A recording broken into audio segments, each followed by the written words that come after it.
by the way, I forgot to mention, for our calendar, we are going to do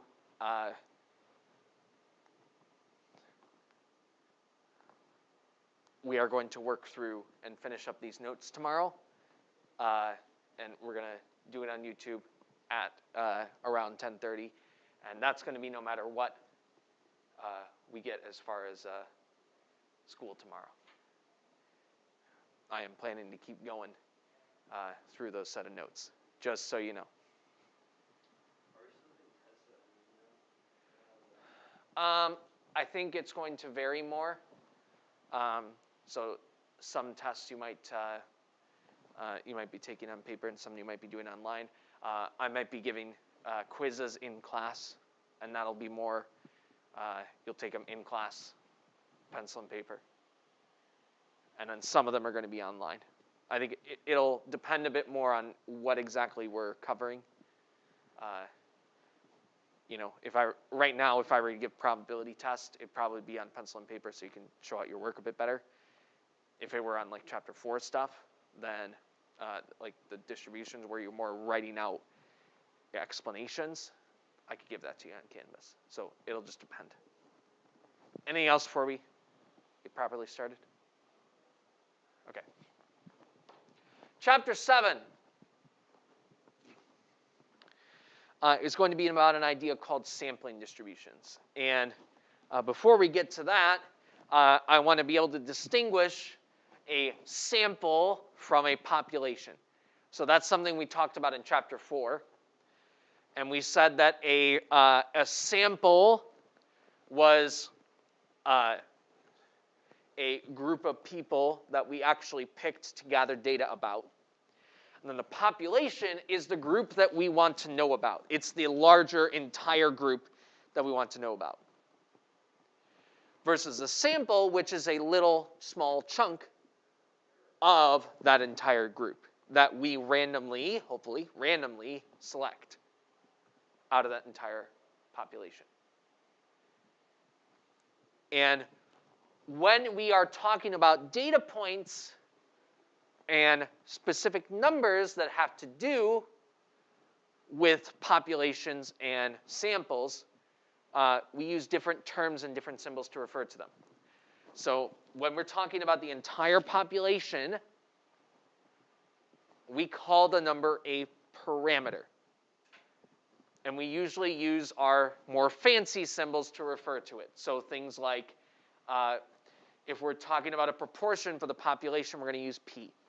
When we're talking about mean and standard deviation, we're going to use mu and sigma, the Greek letters, to refer to the entire population. So if we talk about the mean of the entire population, you need to use mu. If you use x bar, it's wrong. Because x bar and s sub x, and eventually when we talk about proportions in a sample, which is going to be p hat, those are going to be called statistics. So the way to keep that straight is that is S and P. So statistics go from samples, and parameters go from populations.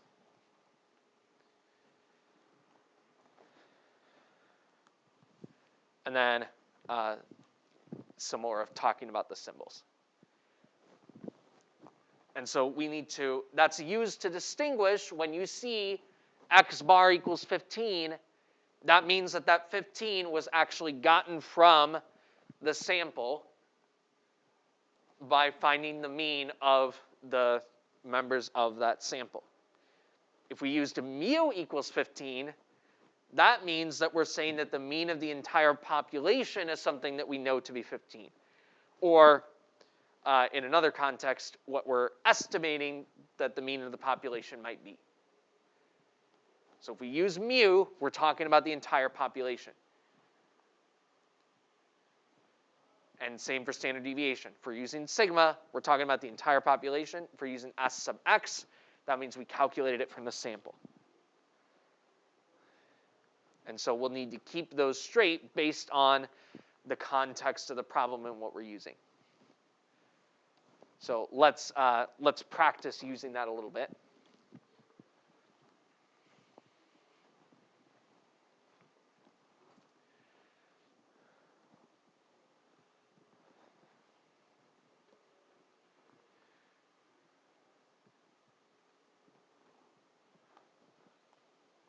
So on each of these examples, we're going to identify the population,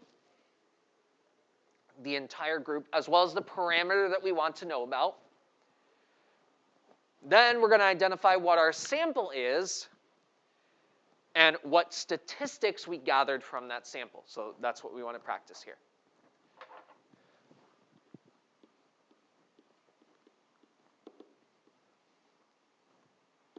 So our population here,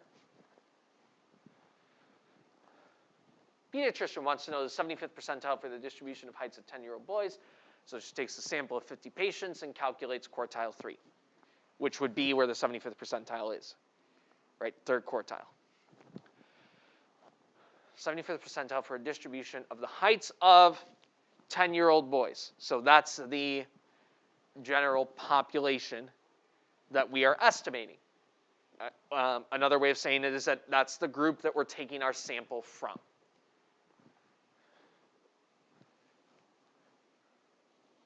All 10-year-old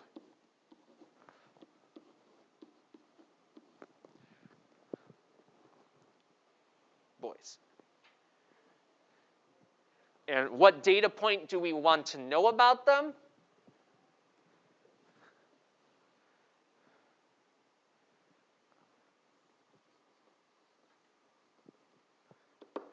Parameter is the 75th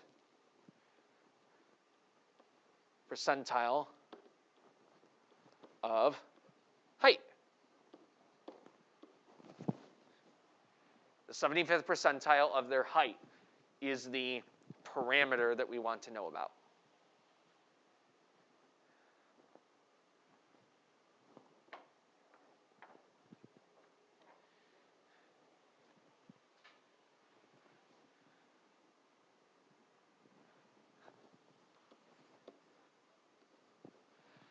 The sample here, though, is what group did we actually gather data about? The group that we actually gathered data about is the sample of 50 patients. 50 of her patients.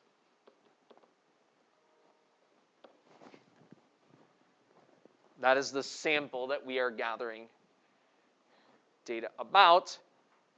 And the statistic,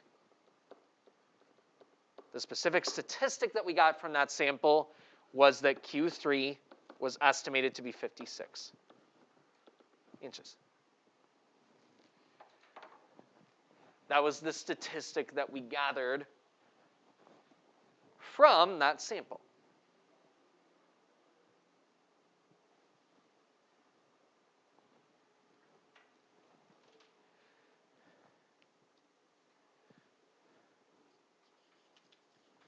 All right, I want to give you a moment to read the next one. We're going to do the same thing.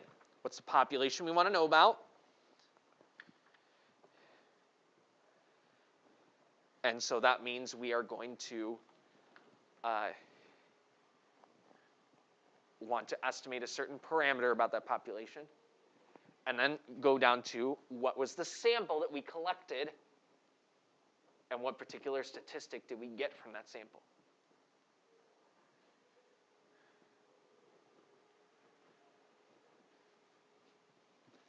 Start with population. What is the entire group that we want to know about?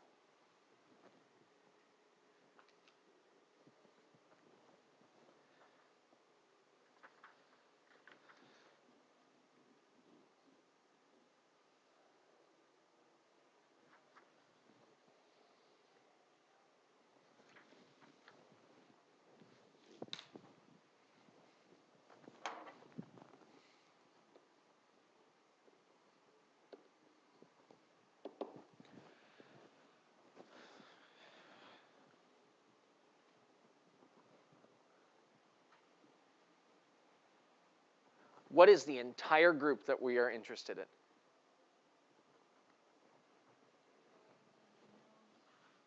All 12 to 17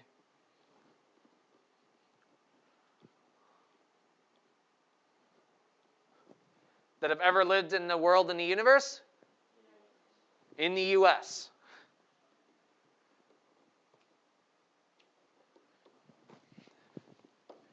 Right, we want to be specific that we're talking about the United States, because the results from the United States might be different from Canada, might be different from France, might be different from Egypt, might be different from India, and so on. So we want to be specific that we're talking about the U.S. is what we're narrowly taking our sample from, so that's the population that we can make results about. We couldn't take the data that we gathered from the sample and generalize it about the entire world, because we didn't collect a sample from the entire world.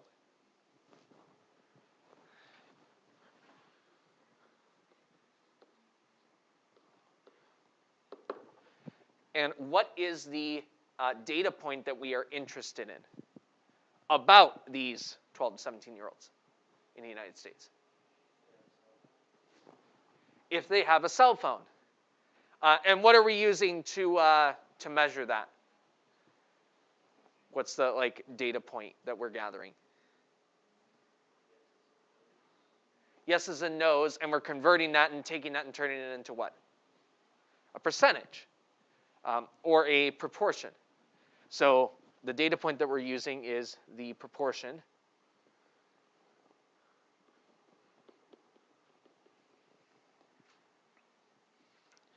of those 12 to 17-year-olds in the United States who own a cell phone.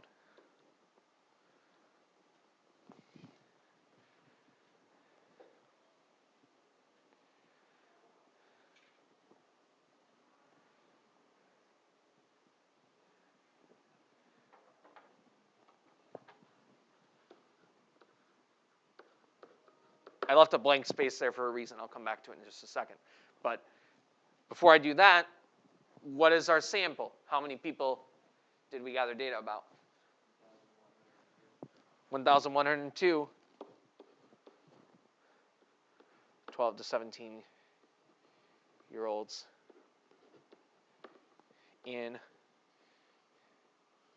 the U.S.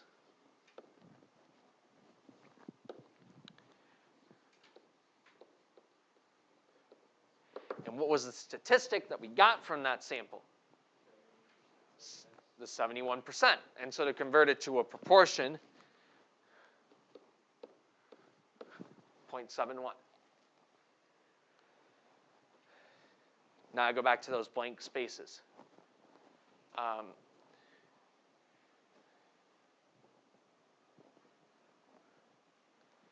I want to be able to distinguish the proportion of all the 12 to 17-year-olds in the U.S. I want to distinguish that variable with the variable, the 0.71 I got in the sample. And so the way I'm going to do that is by using the different notation that I talked about back here. When we have a sample, the proportion is going to be p hat. And in the population, we're going to use p instead of p hat. So this is going to be p. And this estimate from the sample is going to be p hat.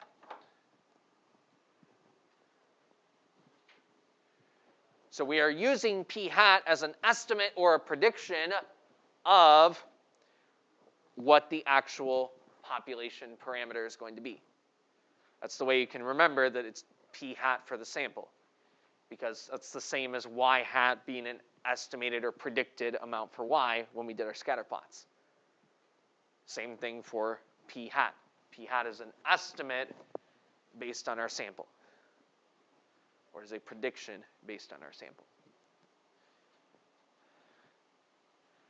So any questions on that so far?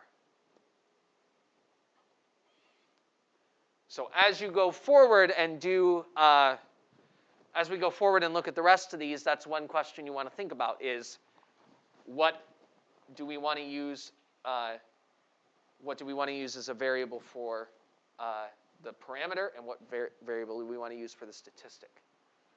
Especially if we're talking about means, standard deviations, proportions.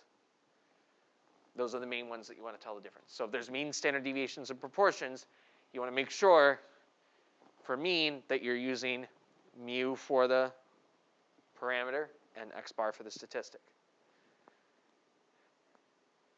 And we'll do that a lot and get into the habit in these next couple chapters of doing that.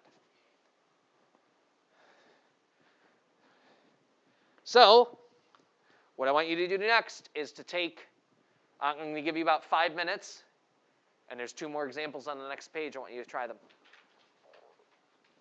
And you're going to do the same thing that you're doing on these. Give me the population and the parameter that we are interested in about that population. Then give me what did we take for our sample, and what did we get as our estimate for the statistic. Make sure you're using the right notation of variables. So take about 5 minutes.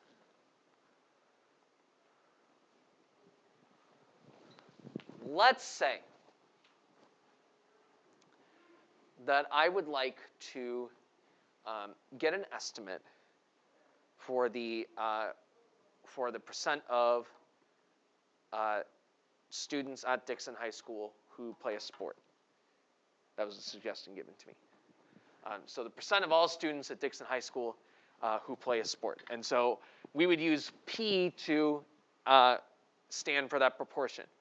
And then when if we gathered a sample of students, we would have P hat. So a way we could get the actual proportion would be to do what? How could we get the actual percentage of all the students at Dixon High School who play a sport?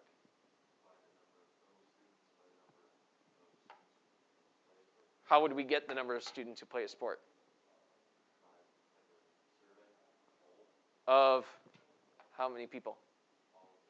Of all Dixon High School. What do we call when we sample everybody that we're interested in? A census, right? So we could take a census of the entire group, and then we would have our population, our proportion of all the students, right? But usually, that is difficult to do. So usually what we end up doing is taking a sample. So let's say that we take a random sample of 50 students at the school. And we're trying to get an estimate of the proportion of them that play a sport. Right? So, what I want to introduce here is the idea of something called sampling variability. And here's the idea. If I take that sample of 50, and let's say we know what the actual proportion that play a sport is. We could get that number. Is the sample of 50 guaranteed to match the actual proportion? Even though I took a random sample, even though we went through all the processes that we're supposed to do for a random selection of the data, that data is still not going to be perfect. Right? And that's different from an idea of, say, bias, where there's something systematically off about our sample in the way that we collected get the random data of people, or the way we asked the question or something like that. That's not what's going on. It just happens that our sample is probably going to be different from the actual population. Now, let's say I went and I asked a different random group of 50. So some of them might be the same people, but some of them might be different people, because we are taking the random number generator and using a different line of it, and so we get a separate group of 50. Is that group of 50 going to match the entire population? Is it guaranteed to match? No. Now, what we hope is that it's a good estimate, that it's close to what the actual number is. Now, let me ask another question. Is that second sample, that different group of 50, guaranteed to match the first sample of 50 that we took? No. And if I took a different sample of 50, I might get a different amount. And so let me kind of demonstrate this here.